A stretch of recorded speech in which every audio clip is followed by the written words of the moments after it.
Hey guys, Swifty here coming at you with my sleeper wide receivers for the 2022 NFL Draft.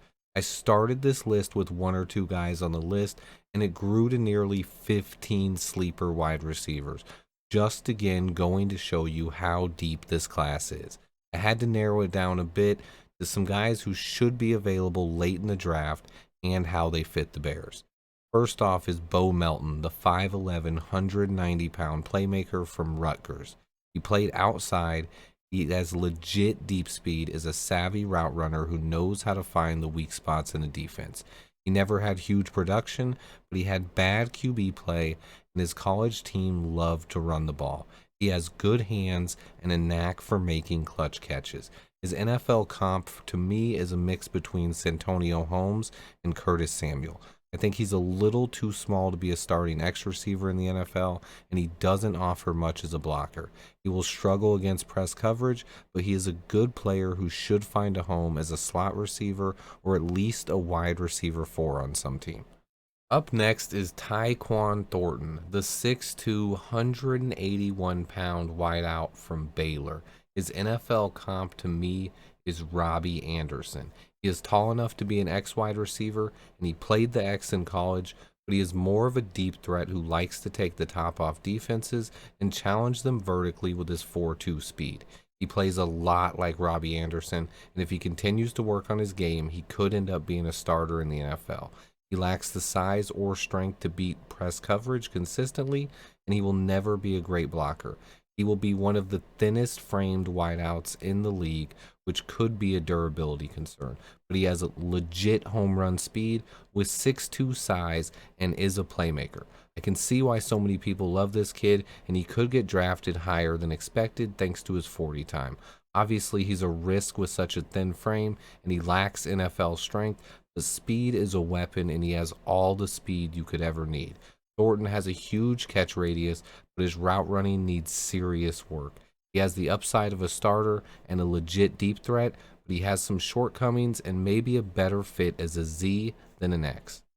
Next up, we get to one of my favorite sleeper wide receivers in the class, Samori Toure. He's a 6', 190-pound receiver with 4.43 speed from Nebraska. I see a bit of Robert Woods and Emmanuel Sanders in his game.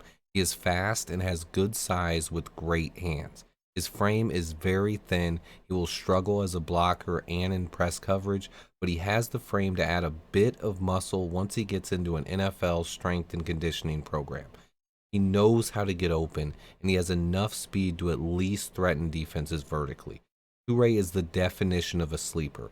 Very underrated after putting up huge numbers as a junior before transferring to Nebraska and tying the school record with 500-plus yard games.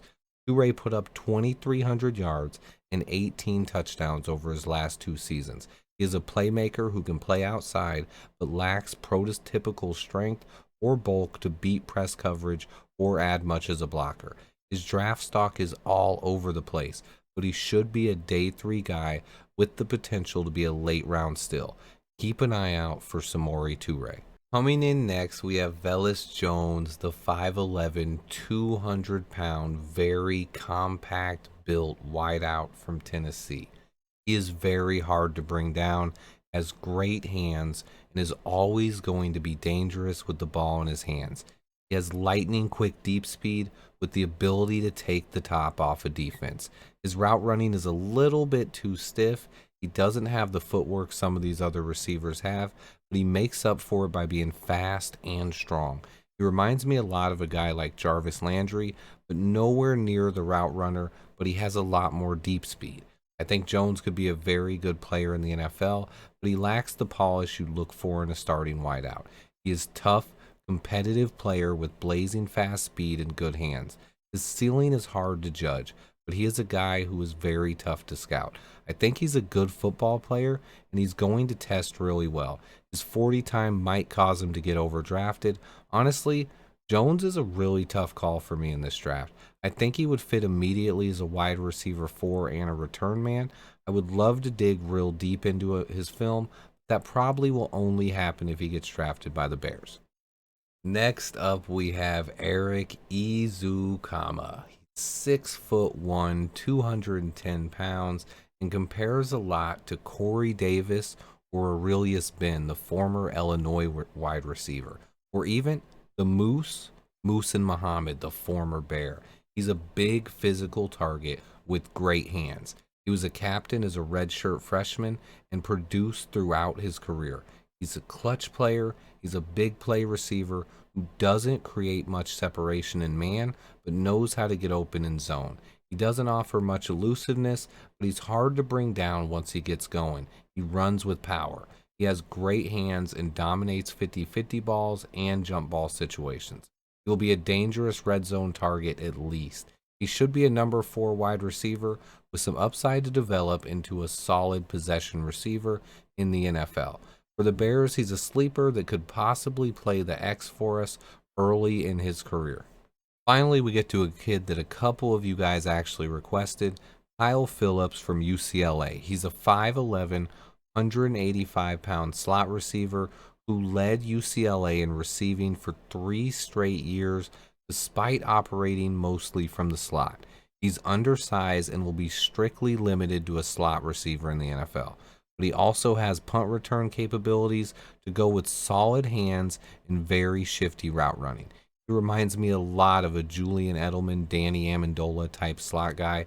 He can have value to the right NFL team. I don't see Cooper Kupp type of upside, but he has solid hands and should be a good slot receiver at the next level. He's a solid blocker with great technique and a high football IQ. I could see him easily filling a Tyler Boyd type role for a team and being very good out of the slot. Before getting into my final sleeper, I want to take a little bit of time to show off some of the honorable mention guys here. Jalen, Nailor, and Trey Turner are both gadget guys to me right now. Both need a ton of polish and have limited upside in the NFL.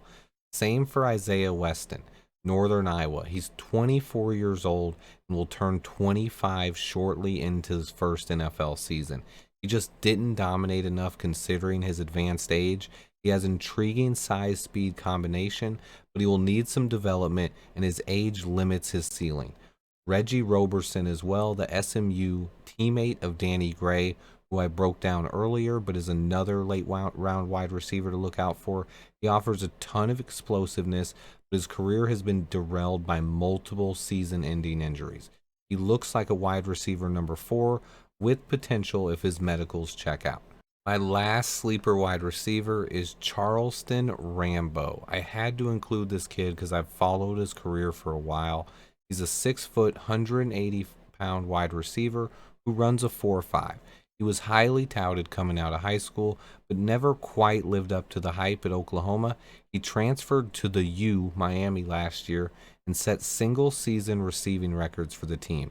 He had 79 catches, 1172 yards, and 7 touchdowns. Rambo flashed the ability I had heard about when he came out of high school. He's a kid with a nice blend of size, speed, and quickness with good hands and is a natural playmaker. His lean frame means, like others, he will struggle against press coverage and not offer much as a blocker. He has upside though, and I really like this kid. I appreciate everyone who took the time out of their day to check out the video. If you watch this long, please hit that like button. And until next time, guys, bear down.